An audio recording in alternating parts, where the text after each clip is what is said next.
Fa ammal insanu idza mabtalahu rabbuhu faqudira alaihi rizquhu fayaqulu rabbi ahanan.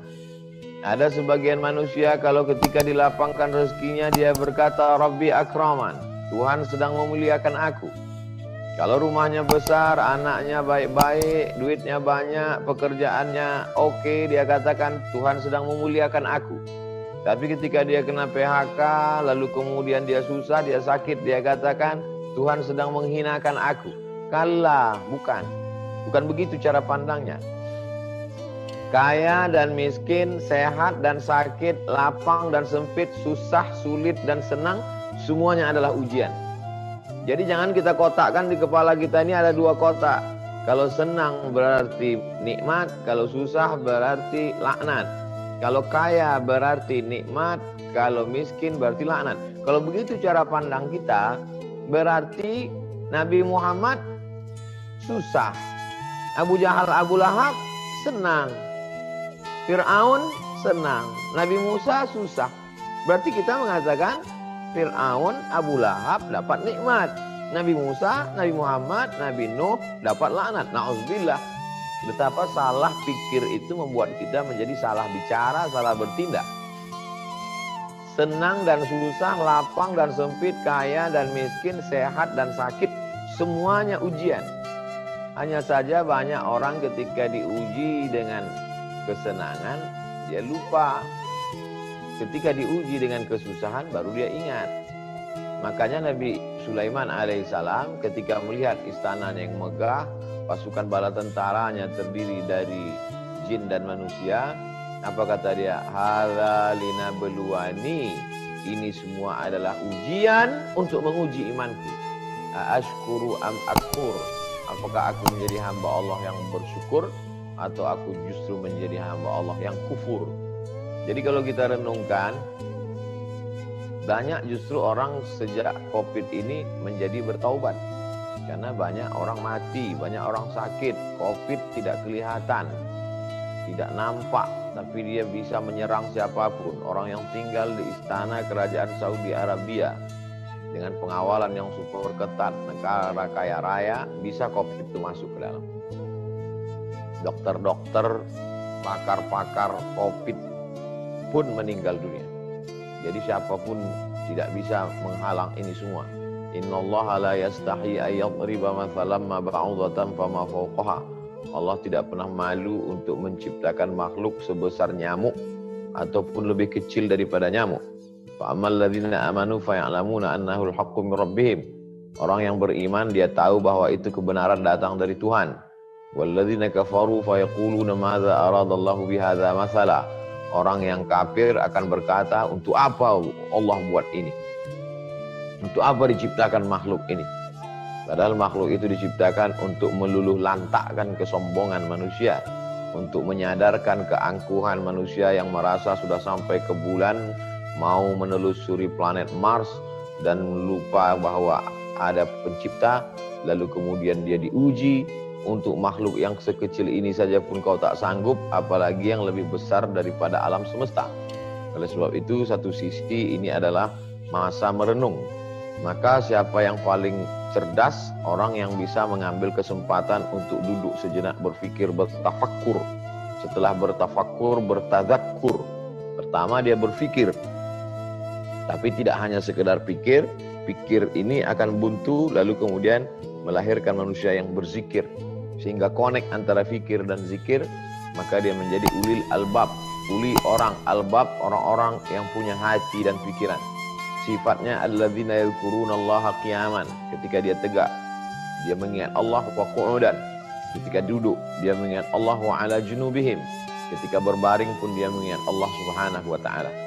Jadi bahwa kita kaya atau miskin, senang atau susah, sakit atau sehat, itu tidak terlalu penting. Tapi bagaimana ketika dalam masa-masa itu kita bersama dengan Allah. Ketika kau kaya, kau bersama dengan Allah, nikmat. Ketika kau kaya, kau melupakan Allah, laknat. Ketika kau sakit, kau merasa dekat dengan Allah, nikmat. Ketika kau sakit, justru melupakan Allah, stres, bunuh diri, laknat.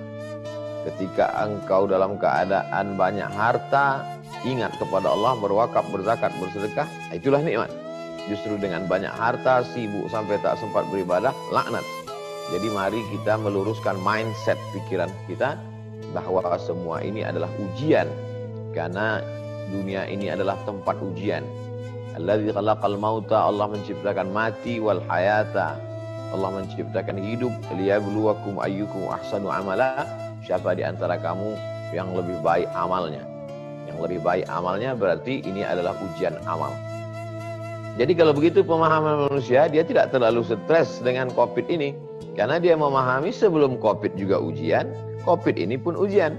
Setelah COVID ini berakhir, ya ujian lagi. Sampai kapan istirahat? Istirahat itu ketika di surga bersama Nabi Muhammad SAW. Itulah puncak istirahat orang beriman. Kematian bukan istirahat.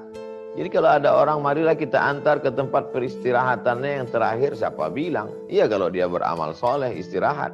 Masih ada azab kubur. Masih ada soal mungkar nakir. Masih ada meniti titian suratul mustaqim. Masih ada hisab. Masih ada timbangan amal. Tapi ketika sudah sampai ke sana, salamun alaikum. Selamat untuk kamu, tibutum. Kamu sudah berbuat baik. Fadkhuluhu khalidin. Masuklah. Barulah orang mendapatkan ketenangan yang sempurna. Seorang ulama salaf bernama Imam Abdurrahman Ibnu Mahdi didatangi oleh seseorang yang kena penyakit lututnya bernanah 7 tahun lamanya tidak sembuh-sembuh. Dia tanya, kamu sudah berobat? Sudah ke dokter. Sudah makan herbal? Sudah. Tidak kering-kering juga itu lutut bernanah. Maka Imam Abdurrahman Ibnu Mahdi memerintahkan orang itu supaya membuat sumur. Cobalah cari sumur. Coba cari kampung yang kesulitan air, buat sumur di sana. Tidak ada korelasi antara lutut yang bernanah dengan sumur. Apa hubungan sumur dengan lutut bernanah? Tapi yang namanya ulama tentu dia bicara itu dapat ilham dari Allah. Ittaqu firasatal mu'min fa innahu yanzuru binurillah. Takutlah kamu pada firasat orang beriman, karena dia memandang dengan cahaya dari Allah Subhanahu wa taala. Akhirnya orang ini buat sumur. Dia cari kampung yang tidak ada sumurnya, dia buat sumur. Setelah itu nanah di lututnya itu mengering dan dia sembuh, dia sehat. Apa hubungan sumur dengan lutut itu? Disitulah ada Allah. Bahwa orang di kampung yang kesulitan air itu setelah minum lewat ke tenggorokan mereka mengatakan, alhamdulillah ya Allah, orang yang buat sumur ini, lapangkanlah rezekinya, panjangkan umurnya, sehatkan badannya, anak-anaknya. Fi kulli kabidin ratbin sadaqah. Di dalam setiap hati yang basah itu ada sedekah. Di dalam setiap hati yang basah itu ada kebaikan. Oleh sebab itu salah satu cara sebab menurunkan rahmat Allah supaya kita lepas dari satu masalah adalah ringankan beban orang lain. True story, kisah nyata, seorang jamaah kesulitan dililit hutang. Dia sendiri pun kesulitan. Lalu datang kepada salah seorang ulama, bagaimana saya supaya bisa lepas ini, Tuan Guru? Kata Tuan Guru, kau cari di suatu kampung itu orang yang tidak mampu ketemu sama punya warung, saking banyak utangnya.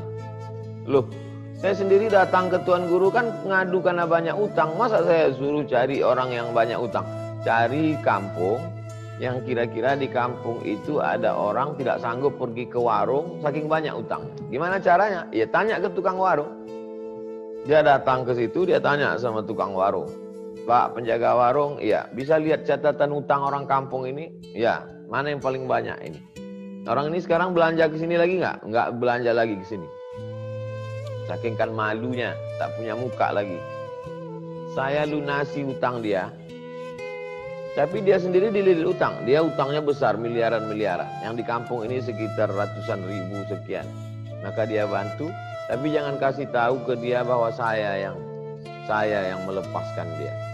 Lalu kemudian setelah itu Pak Ustadz, perlahan-perlahan Allah bukakan pintu-pintu rezeki dan saya bisa lunasi. Ini dalilnya dari mana? Dari hadis Nabi. Wallahu fi aunil abdi ma kana al-abdu fi auni akhi. Allah akan menolong seorang hamba selama hambanya itu mau menolong saudara. Sulitkah bagi Allah melepaskan kesulitan kita? Sulitkah bagi Allah menjauhkan kita dari penyakit? Sulitkah bagi Allah membuat orang yang tak punya anak jadi punya anak? Sulitkah bagi Allah? Tak ada yang sulit bagi Allah. Innama amruhu iza arada syai'an ayyakula lahu kun fayakun. Jadilah dia. Tak ada yang sulit bagi Allah. Tak ada kata sulit dalam nama Allah, dalam perbuatan Allah. Lalu kemudian bagaimana caranya supaya rahmat Allah itu turun ke kita? Salah satu menjolok buah yang masak ranum itu biar jatuh adalah dengan cara peduli kepada hamba-hamba Allah. Itulah yang dilakukan oleh para ulama salafus saleh, dan sampai hari ini maka ada satu kitab judulnya Al-Furaj Ba'da Syiddah, kemudahan setelah kesulitan. Saya baca-baca kitab kemudahan setelah kesulitan ini, rata-rata semuanya kesulitan itu datang akibat dosa kita atau karena ujian dari Allah, dan kemudahan itu pula datang ketika kita membuka hati menolong hamba Allah. Ar-Rahimuna yarhamuhumur Rahman, irhamu man fil ardi yarhamkum man fis sama. Allah hanya akan menurunkan kasih sayangnya kepada orang yang dalam hatinya ada kasih sayang. Kalau kau berkasih sayang kepada makhluk yang di bumi, maka makhluk yang di langit akan sayang kepadamu. Kalau kau berkasih sayang kepada makhluk yang di bumi, manusia, makhluk yang di langit, malaikat-malaikat akan berkasih sayang kepadamu. Mereka minta kepada Allah, doa malaikat dikabulkan. Tolong hambamu ini ya Allah. Allah tahu, cuman Allah sengaja supaya mau ngasih tahu ke malaikat itu bahwa ada hamba-hambanya yang dulu ketika mau diciptakan malaikat komplain, mereka akan berkelahi, mereka akan menumpahkan darah, mereka akan berperang. Ternyata tidak, mereka saling tolong menolong. Ketika itulah turun rahmat, turun solusi, turun ke lapangan hati, turun ketenangan jiwa, sehingga orang tidak lagi terjebak pada stres, depresi, makan obat berkepanjangan dan lain sebagainya. Itulah yang dilakukan salafus salih. Wallahu a'lam bishawab. Jazakallah khair Ustaz. Ini kita balik lagi nih Ustaz ke topik lagi Ustaz. Bagaimana menghindari hati ini dari suuzon kepada Allah karena khawatir akan doa kita tidak dikabulkan dengan adanya dosa-dosa yang mungkin tidak kita sadari, atau perasaan khauf, cemas dan roja, harapan. Bagaimana menimbanginya Ustaz? Ada namanya maqam, jamak dari maqam, maqaman. Maqam itu adalah stasiun-stasiun mencapai Allah SWT. Ada stasiun taubat, setelah stasiun taubat, stasiun sabar, kemudian stasiun tawakal, stasiun zuhud, stasiun wara, tapi stasiun yang paling tinggi, level yang paling tinggi adalah ridha. Ar-ridha biqada'illah, ridha menerima keputusan Allah Subhanahu wa taala. Oleh sebab itu orang-orang yang masuk ke dalam surga itu ditanya oleh Allah Subhanahu wa taala, "Hai penghuni surga, kamu mau apa lagi? Semua nikmat kamu sudah dapat." Mereka berkata, "Ridhaka." Kami berharap ridhamu ya Allah. Itulah maka kita selalu minta, Allahumma inna nas'aluka ridhaka wal jannah. Arti ridha adalah qabul qada'illah bi ghairi taraddud. Menerima keputusan Allah tanpa ada bimbang dan ragu. Sebagaimana Nabi Ayub menerima keputusan Allah, sebagaimana Nabi Musa menerima keputusan Allah, sebagaimana Nabi Isa menerima keputusan Allah tanpa ada bimbang dan ragu. Nah, tentu itu semua berdasarkan dua. Apa yang membuat kita tidak bimbang dan ragu? Yang pertama ilmu, yang kedua amal. Kalau dalam hati kita ada berkata-kata, maka cepat-cepat kita beristighfar. Kenapa aku begini? Kenapa saya yang begini? Kenapa? Langsung hilangkan itu dengan istighfar. Astaghfirullahaladzim, astaghfirullahaladzim, astaghfirullahaladzim, Allahumma sholli ala sayyidina Muhammad. Baca Quran dan lain sebagainya. Perbanyak ilmu tauhid, akidah tentang Allah Subhanahu wa taala, bahwa Allah tidak akan mungkin membebani kita lebih dari kemampuan kita, bahwa Allah Maha tahu, Dia menciptakan kita, Dia menghidupkan kita, Dia mematikan kita. Pertama ilmu, yang kedua adalah amal. Kadang ilmu ini hanya sampai ke otak saja, tapi amal dia sampai ke hati, Allah sendiri yang akan menolong. Maka dengan memperbanyak amal-amalan sunat, sholat duha, sholat tahajud, sholat witir, sholat sunat wudu, sholat sunat taubat, sholat sunat hajat, istighfar, sholawat, tasbih, tahmid, takbir, tahlil, maka kalau itu diperbanyak, Allah akan menurunkan ridho itu ke dalam hati kita. Maka sesungguhnya usaha yang dari kita itu hanya sekitar 10-20%, sedangkan pertolongan Allah lebih besar lagi. Begitulah Allah, untuk mengingat dia pun kita baru bisa karena pertolongan dia. Untuk ridha terhadap dia pun itu bisa kita lakukan karena pertolongan dia. Puncaknya adalah bahwa kita tak punya apa-apa, la haula wala quwata illa billah. Demikian, wallahu a'lam. Jazakallah khair Ustaz. Ini ada yang berhubungan pertanyaannya Ustaz, apakah ada zikir-zikir atau doa-doa khusus yang diajarkan Nabi SAW dan para ulama untuk keluar dari kesulitan hidup? Man lazimal istighfar wa ma kana Allahu liyu'adzibahum wa anta fihim wa ma kana Allahu mu'adzibahum wa hum yastaghfirun. Allah tidak akan mengazab mereka selama mereka beristighfar. Al-Quran.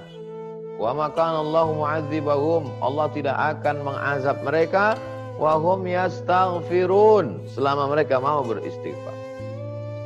Oleh sebab itu yang paling ampuh apa? Istighfar. Astaghfirullahalazim. Man lazimal istighfar, siapa yang memperbanyak istighfar, 3 janji Allah. Ja'alallahu lahu min kulli dhiqin makhraja, setiap kesempitan hidupnya diberikan Allah kelapangan. Wa min kulli hammin faraja, setiap kesusahannya diberikan Allah kemudahan. Wa razaqahu min haitsu la yahtasib, setiap rezeki diberikan Allah dari jalan yang tidak disangka-sangka. Kesulitannya dimudahkan, kesempitannya dilapangkan, masalahnya diberikan solusi, rezeki diberi dari jalan yang tidak disangka-sangka dengan memperbanyak istighfar kepada Allah Subhanahu wa taala. Oleh sebab itu maka perbanyak istighfar. Itu si fulan banyak istighfar, kenapa hidupnya tetap sulit? Sulit, kita mengukur sulit itu dengan cara yang salah. Kita ukur sulit itu kalau sakit, kita ukur sulit itu kalau miskin, kita ukur sulit itu kalau, padahal yang dimaksud dengan sulit itu ada orang miskin tapi hatinya lapang, ada orang kaya tapi stres dan depresi, ada rakyat jelata tapi dia masih sempat beribadah, ada penguasa tapi sholatnya tinggal, puasanya tinggal. Lalu sebenarnya yang dalam kesulitan itu siapa? Maka sebenarnya mereka dalam kesenangan. Tapi cara pandang kita, lagi-lagi mindset itu yang perlu diluruskan. Jadi kalau kita beristighfar, maka saat senang kita pakai kesenangan itu untuk mengingat Allah. Kalau punya harta dipakai ke zakat, wakaf, sedekah. Kalau punya jabatan, kekuasaan dipakai menolong agama Allah. Itulah yang dimaksud dengan orang berada dalam kesenangan. Kalau dia sakit, dia tidak mencaci maki Allah. Kalau dia susah, dia tidak menjadi kufur kepada Allah. Dengan banyak istighfar dan bersolawat kepada Nabi Muhammad SAW. 100 kali, 200 kali, 1000 kali. Lebih banyak, lebih baik. Tidak putus hubungan kontak kita dengan Allah Subhanahu wa ta'ala. Demikian. Wallahu a'lam. Jazakallah khair Ustaz. Iyyakum. Ini ada hubungannya dengan pertanyaan hubungan dengan anak muda Ustaz. Bagaimana cara tetap istiqomah terutama di kalangan pertemanan anak-anak muda zaman sekarang ini? Ada sebagian orang mengatakan jangan pilih-pilih kawan. Ini ungkapan yang menyesatkan. Karena dalam Islam diajarkan mesti memilih kawan. Karena kalau salah memilih kawan, maka kawan ini luar biasa. Seringkali diungkapkan orang yang berkawan dengan penjual parfum akan dapat harum semerbaknya. Orang yang berkawan dengan pengrajin besi akan dapat bau karatnya. Itu sesungguhnya perumpamaan bahwa mesti pilih-pilih kawan. Oleh sebab itu kalau grup WhatsApp itu grup yang mendekatkan kepada Allah, ikutilah grup itu. Tapi kalau grup itu hanya untuk ketawa-ketawa, tidak tentu arah, keluar dari grup itu. Bahwa mereka mengatakan kamu nggak gaul, kamu sekarang sudah angkuh, baru ngaji 2-3 kali hijrah sudah begitu. Maka sesungguhnya saat menghadap Allah mereka juga tidak akan ikut dengan kita kok. Saat menjawab mungkar nakir di mereka, di mana mereka semua berada? Saat kita dihadapkan pada pertanyaan di hadapan Allah, siapapun sahabat akan melarikan diri. Yauma yafirrul mar'u min akhihi, orang lari dari saudara kandungnya. Wa ummihi, lari dari ibunya. Wa abi, lari dari bapaknya. Wa sahibatihi, lari dari istrinya, lari dari suaminya. Wa bani, lari dari anak-anaknya. Mereka tidak akan bisa menolong kita. Memangnya habis waktu kita untuk mereka? Mampu mereka menolong kita dalam kesulitan? Setawan kawan tertawa yang banyak, kawan kesulitan itu sedikit. Berapa teman kita di Facebook? Berapa teman kita di Instagram? Kalau kita dalam kesulitan ekonomi, mau mereka bantu kita? Belum tentu. Oleh sebab itu ada sahabat-sahabat setia, sahabat yang mengingatkan kita lupa, sahabat yang mengajak kita sholat ke masjid, sahabat yang melapangkan hati kita dengan mengingat Allah, maka peganglah itu. Ini poin yang pertama, mesti pilih-pilih sahabat dan kawan. Yang kedua, kalau kita ada dapat nikmat, kita merasa itu biasa-biasa saja. Tapi ketika kita lihat nikmat itu tidak ada pada orang lain, orang yang melihat nikmat kita itu, dia melihat nikmat kita itu luar biasa. Maka kita kunjungi mereka yang ada di panti jompo, anak yatim, fakir miskin. Nah, ini semua adalah untuk mengambil pelajaran, mengamalkan hadis Nabi, unzur ila man huwa asfala minka. Lihatlah orang yang berada di bawahmu. Dengan melihat orang berada di bawah itu datang syukur kita. Karena kalau tidak, seorang yang naik mobil mewah harga 2 miliar tidak pernah bersyukur kepada Allah. Kenapa? Karena dia selalu mendongak ke atas melihat temannya yang punya jet pesawat pribadi. Tapi begitu ada yang meninggal dunia, barulah dia memandang ke bawah. Ternyata teman ini sudah sakit berbulan-bulan, hilang pekerjaannya, lari anak istrinya, sendiri di dalam rumah, mati dalam keadaan kesulitan, barulah dia bersyukur atas nikmat. Cara pandang, lagi-lagi cara pandang. Salah cara memandang, kita akan salah berpikir, dan kita akan memaki-maki. Kalau memaki manusia mesti lumayan, maki-maki Allah, memaki-maki takdir dan lain sebagainya. Dan yang ketiga adalah mesti sering melihat kematian. Uzkuru hadimal ladzat. Ingatlah dia yang menghancurkan segala kelezatan. Kalau dia sudah datang, hilanglah kelezatan makan, kelezatan pakaian, kelezatan seksual, kelezatan politik, kelezatan popularitas. Dialah yang sudah menghancurkan segala kenikmatan kelezatan. Siapa dia? Mati. Wa kafa bil mauti wa inza. Cukuplah kematian itu sebagai nasihat. Oleh sebab itu maka 3 poin ini kita laksanakan, itu insya Allah kita bisa istiqomah, dibantu oleh sahabat-sahabat, grup-grup yang ada di Instagram, grup-grup WhatsApp, komunitas-komunitas. Jangan memisahkan diri dari jamaah, karena serigala hanya akan menerkam kambing-kambing yang memisahkan diri dari jamaah. Demikian, wallahu a'lam bishawab.